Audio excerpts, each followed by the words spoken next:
Ano nga ba ang health benefits na makukuha natin sa luya? Ang luya ay nagtataglay ng substance na kung tawagin ay gingerol, na may taglay na powerful medicinal properties. Ang amoy at lasa ng luya ay nagmumula sa natural oils nito at ang isa sa mga ito ay tinatawag na gingerol. Ito rin ang main bioactive compound sa luya na may taglay na powerful medicinal properties tulad ng anti-inflammatory at antioxidant properties na kailangan ng ating katawan. Effective na gamot ito sa nausea o pagduduwal gaya ng morning sickness sa mga buntis.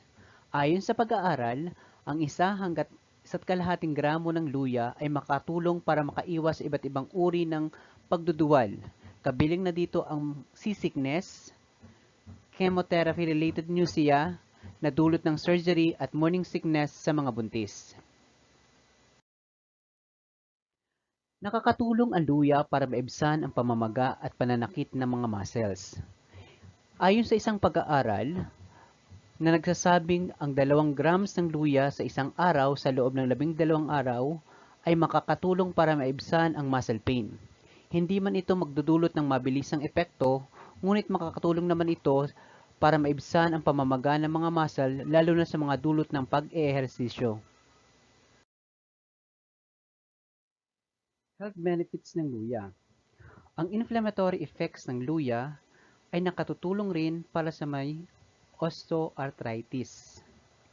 May isang pag-aaral na nagsasabi na kapag ang luya ay inihalo sa mastic, sesame oil at cinnamon oil ay epektibong pampawala ng sakit at stiffness na dulot ng osteoarthritis kapag ipinahid sa balat. Isa pang health benefits na makukuha natin sa luya ay meron itong powerful anti-diabetic properties.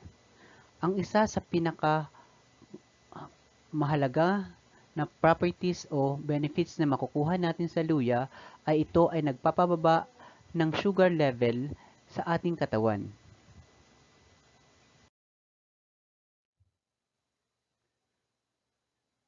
Isa pa sa mga health benefits na makukuha natin sa luya ay mahuhusay din ang luya bilang pain relief para sa dysmenorrhea.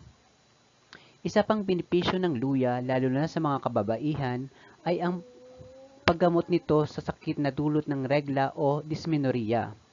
Ang 1 gram ng luya powder kada isang araw sa unang 3 araw ng regla ay maaaring makapagpabawas ng sakit na dulot ng dysmenorrhea. Magandang umaga mga kasama sa pagtatanim ng halaman at gulay. Muli, magkakaroon po tayo ng talakayan tungkol sa pagtatanim. So ngayong umaga, ang ating pong pag-uusapan ay ang pagtatanim ng luya.